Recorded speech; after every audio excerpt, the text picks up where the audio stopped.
மின்மினி தமிழர்களுக்காகவே வந்தாச்சு முதல் hyperlocal social media app. உடனே டவுன்லோட் பண்ணுங்க. தர்மபுரி மாவட்டம் கோபிநாதம்பட்டியில் சாலை வசதி ஏற்படுத்த தரக்கோரி பள்ளி மாணவர்கள் உட்பட 800க்கும் மேற்பட்டோர் சாலை மறியலில் ஈடுபட்டு வருவதால் போக்குவரத்து பாதிக்கப்பட்டுள்ளது. இதுகுறித்த கூடுதல் தகவல்களை எமது செய்தியாளர் மோகன்ராஜாவிடம் கேட்கலாம். மோகன்ராஜ், தற்பொழுது அங்கு நிலவக்கூடிய சூழல் என்ன, விவரிங்க. தருமபுரி மாவட்டம் பாப்பிரெட்டிப்பட்டி அருகே உள்ள சித்தேரி மலைப்பகுதிக்கு உட்பட்ட அரசநத்தம், கடசப்பாடி, கருக்கம்பட்டி உள்ளிட்ட 7 கிராமங்களுக்கு செல்லக்கூடிய மலைப்பாதை தார் சாலை அமைக்கப்படாமல் காலம் காலமாக மண் சாலையாக உள்ளது. இந்த சாலையில் ஆங்காங்கே குண்டும் குழியுமாகவும் பெரிய அளவிலான கற்கள் வழித்தடங்களில் உள்ளன. சுமார் 7 கிலோமீட்டர் தொலைவு தூரம் இந்த சாலை உள்ளதால் இங்குள்ள மக்கள் அன்றாட வாழ்க்கைக்கு தேவைகளை பூர்த்தி செய்து கொள்ளும் வகையில் விவசாயம், கல்வி, கர்ப்பிணி பெண்கள், முதியோர், வேலைக்கு செல்வோர் உட்பட அனைத்து பணிகளுக்கும் தீர்வு இல்லாமல் ஒரு கேள்விக்குறியாகவே உள்ளது.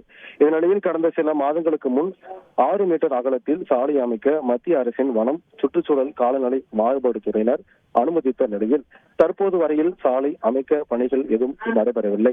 இதனால் பள்ளி, கல்லூரி செல்லும் மாணவ மாணவிகள் நேரத்திற்கு செல்ல முடியாததால் கல்வி பாதிக்கப்படுவதாக தெரிவித்து தங்கள் பகுதிக்கு உடனடியாக சாலை வசதிகளை ஏற்படுத்தி தர வேண்டும், மேலும் தங்கள் பகுதியில் உள்ள ஆற்றின் குறுக்கே பாலங்களை அமைத்து தர வேண்டும் என தெரிவித்து 7 கிராமங்களைச் சேர்ந்த பள்ளி குழந்தைகள், மாணவர்கள் என சுமார் 800க்கும் மேற்பட்டோர் திருவண்ணாமலை சேலம் செல்லும் சாலையில் கோபிநாதம்பட்டி கூட்டோடு பகுதியில் அமர்ந்து சுமார் 2 மணி நேரத்திற்கு மேலாக சாலை மறியலில் ஈடுபட்டு வருவதால் போக்குவரத்து துண்டிக்கப்பட்டுள்ளது.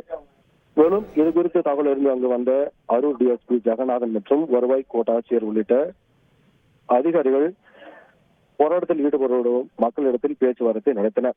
ஆனால் தற்போது வரையில் பேச்சுவார்த்தையில் சுமூகமான பேச்சுவார்த்தை ஏற்படாத நிலையில் தற்போது வரை போராட்டத்தில் பொதுமக்கள் மற்றும் மாணவ மாணவிகள் ஈடுபட்டு வருவதால் கடும் போக்குவரத்து பாதிப்பு ஏற்பட்டுள்ளது. பாதுகாப்பு பணிக்காக போலீசார் குவிக்கப்பட்டுள்ளனர்.